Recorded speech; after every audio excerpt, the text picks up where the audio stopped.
Hi guys, welcome to another gear culture video, and in this video we're going to be looking at this Mini Cooper.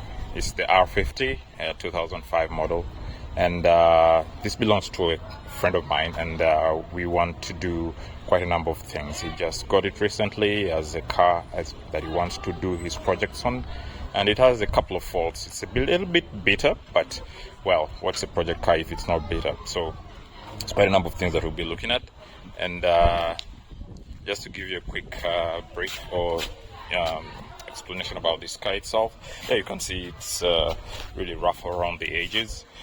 So the task that we have for this car today is doing the first and initial maintenance that you do when you get a car. So we're going to be changing out the engine oil, we're going to be changing out the air filter, oil filter, maybe replace a few mounts, and from there we'll see how it moves on. So we'll be going through step by step the whole process of how you get to change out the engine oil, and that is something that is usually similar to other car brands and models, so it should be easy for you to figure out or learn the steps. So of course it's done differently for every car, but usually it's the same thing. You need to have a new oil filter, air filter, then engine oil. Of course we're going to go with high performance engine oil, because for starters we do not know what was in this car and we just need to get rid of it.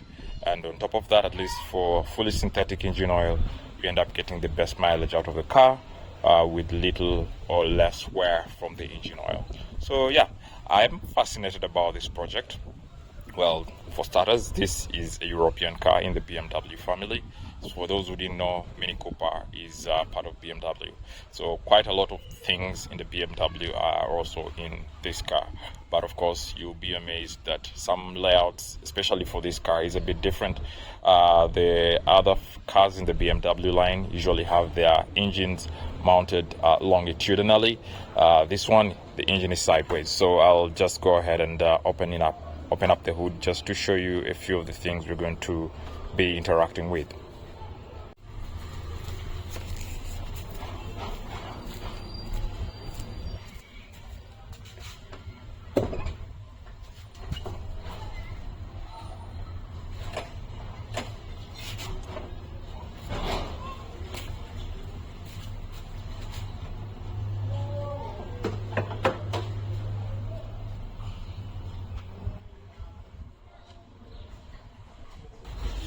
Now we have the hood propped up. As you can see, there's quite some work that needs to be done here. Like we said, we're going to be changing out the engine oil. We are going to be replacing this radiator cover. Whatever is in here, will just someone put their plastic bag to hold it back in there.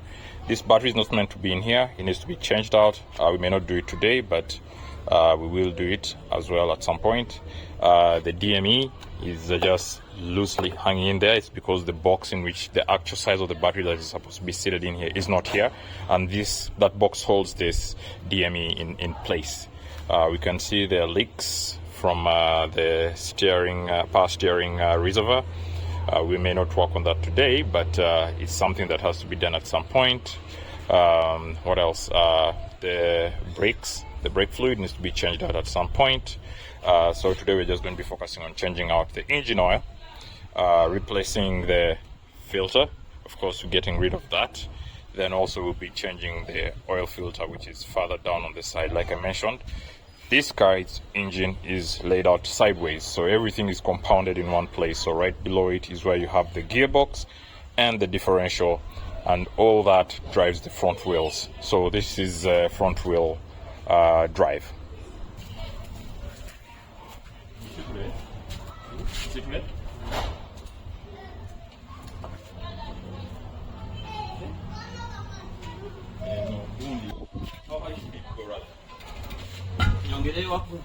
So just to make sure that we have tools to work with, good, very simple stuff. Of course, you have some latex gloves here.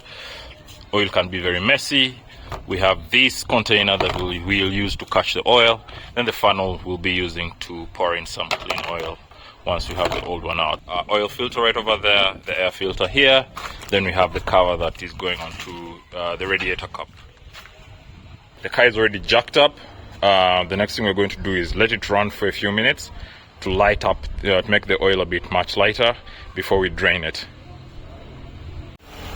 So as this heats up, we're going to just be heading off to grab the oil. The oil shop is just nearby. Of course, this.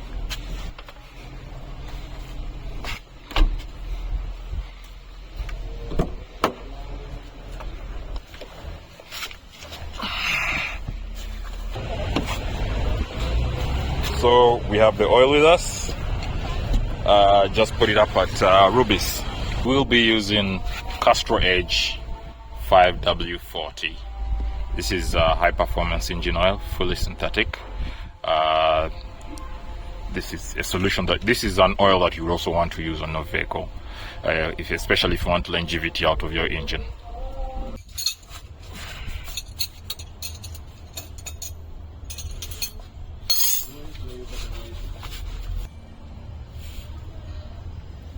As you may have noticed, the undercarriage of this car is oily and wet. And that is because of the power steering fluid that was pouring all the way under the car over time. The previous owner kept topping it off, but eventually it would find its way down onto this reinforcement plate.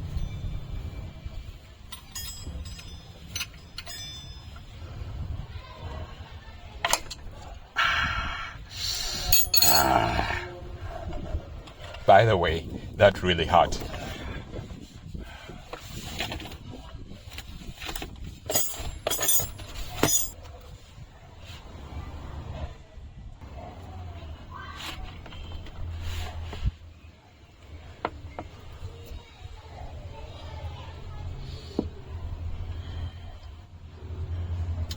As you can see, this oil is pretty dark. It was really due for a change. So I'll just let this roll down as the fluid empties slowly. Make sure you have the oil cover or the cap off as you're draining the oil. It makes it easier for it to get out and drain out.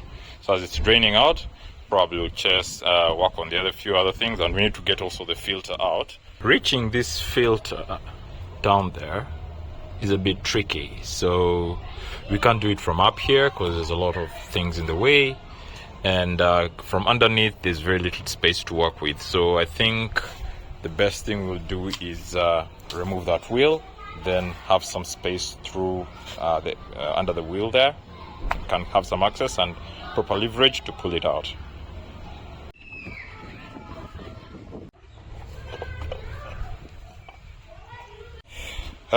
Finally the filter is out, all dirty.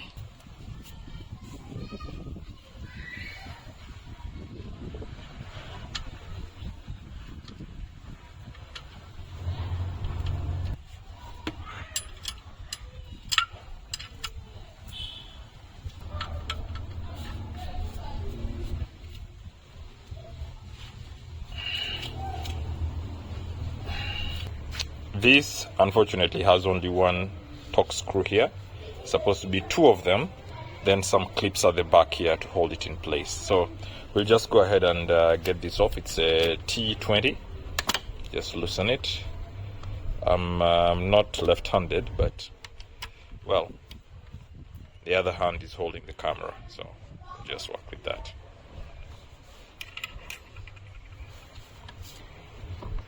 And this can come off.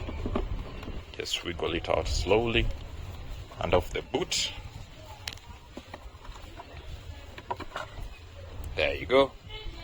And a very filthy filter resides in here.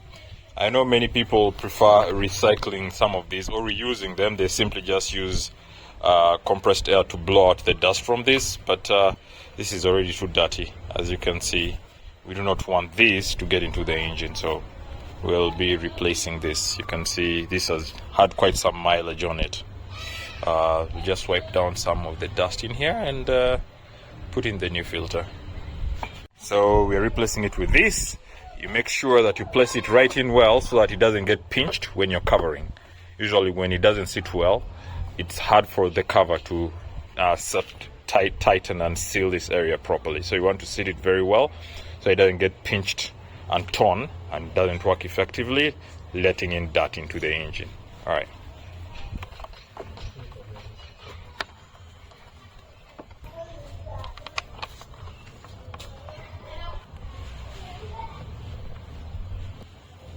air filter done. So when you get your engine oil, you want to make sure that the seal is still intact. I've just snapped this one open. Once you have that open, it should have this on top to show that it was never really open. So I'll go ahead and pierce this open. So tear this open. So the first thing we're going to do is put in our new filter and also make sure that we oil up or lubricate the seal. So we have the filter cap here. We need to remove this old one and replace it with the new one. You want to be careful, you don't want to scratch the surface. Then we will be replacing this with the new one that came with the filter. So our filter is right over here, and it came with an oil ring right over there. So this is what we're going to use, but before we put it in, we want to oil it up so that it easily goes over this surface without pinching or twisting or stretching. We'll lubricate it. I'll just touch the oil a little bit and put all over the ring itself so that it easily gets onto the cap. There we have it, nice and smooth, and we will slowly or gently place it over.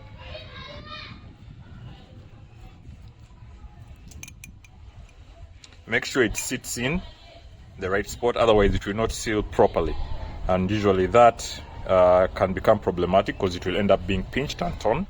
We also lubricate this so that it easily gets into the way it has to sit without twisting as well. So go ahead and place in the filter. Make sure you place it in the right way. The narrower side, or for this particular car, the narrower side goes in and it holds within this surface in here. So we have it in there already. So what we're going to do is put it back in, and then we'll slowly fill up the engine. So you want to hold this jerry can this way, because if you did this, it's going to start sputtering. So you put it on the side so it can easily pour it in without it just pouring all over the place. Slowly get it in there.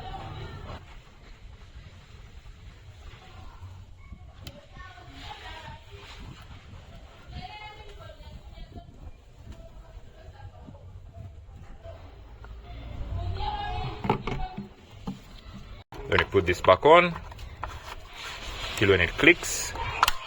There. So off goes the old radiator cover with all its plastic bags on it. I don't know why. I think this is what was being used to seal it, but that's not the right thing to do. You'll always want to replace it with the OE version or replacement for it, because it comes with the new seals on it, and that should fit in just right. You want to be careful when you're placing the new one. As you can see, there are new sets of seals on this level and there where you have the pressure relief. Make sure you line up the edges with the notches that you have here.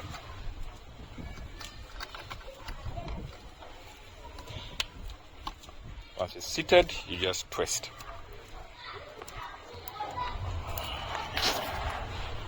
I'm not left-handed.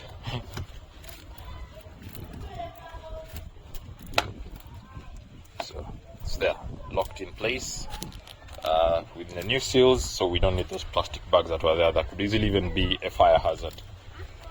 Then we place back the tiny engine cover. Just make sure it goes within the slots. Press it down.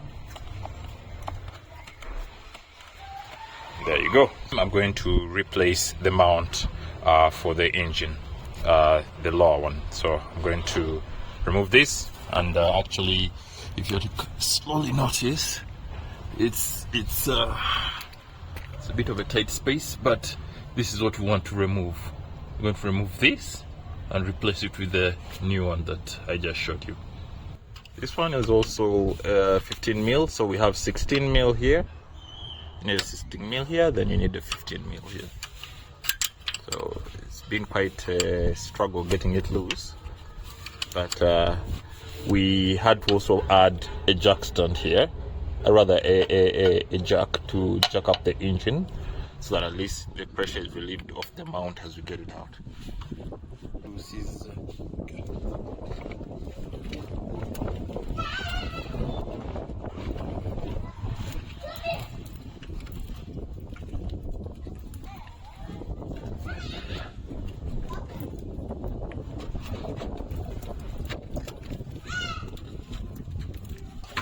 Oh. Thing is beat. It's beat.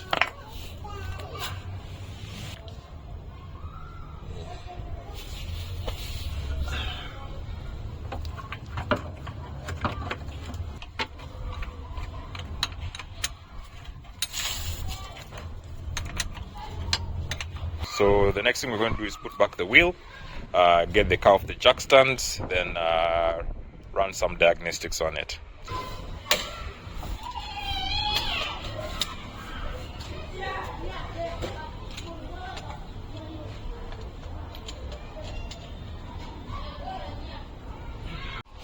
Now that we've replaced the mount, that's the old mount that we removed, and put in the new one, we've gotten the car off the jack stand.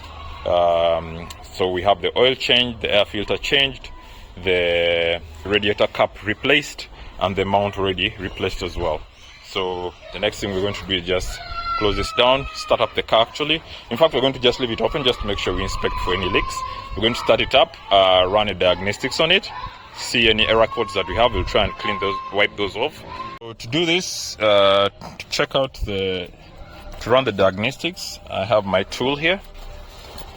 This is a Foxwell NT510 Elite, if you want one. To locate where the OBD2 port is, which happens to be right under here, under the footwell. If you can see. Yeah, we have cables sticking out, but that will be work for another time.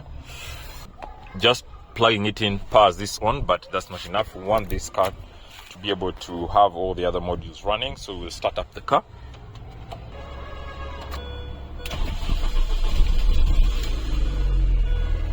So as the car is running, we're also allowing the new oil that we are putting to move through the whole system. We'll check for leaks.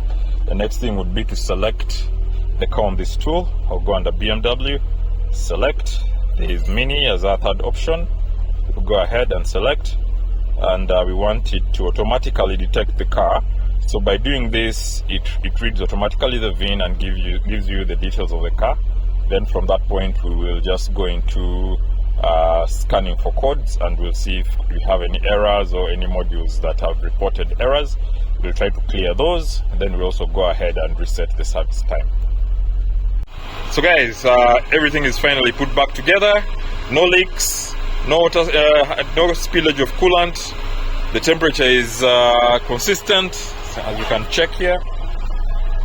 You can see no temperature rising. Yes, there's still most errors in the car, but we'll be sorting those out. But this brings us to the end of the video. Thanks for staying for this long, if you're still watching, and share this video with your friends. Don't forget to like, subscribe, and also comment if you can. I'd love to get your feedback on how I can best improve my videos, and also what kind of content you got to see. Otherwise, have a good time, and cheers.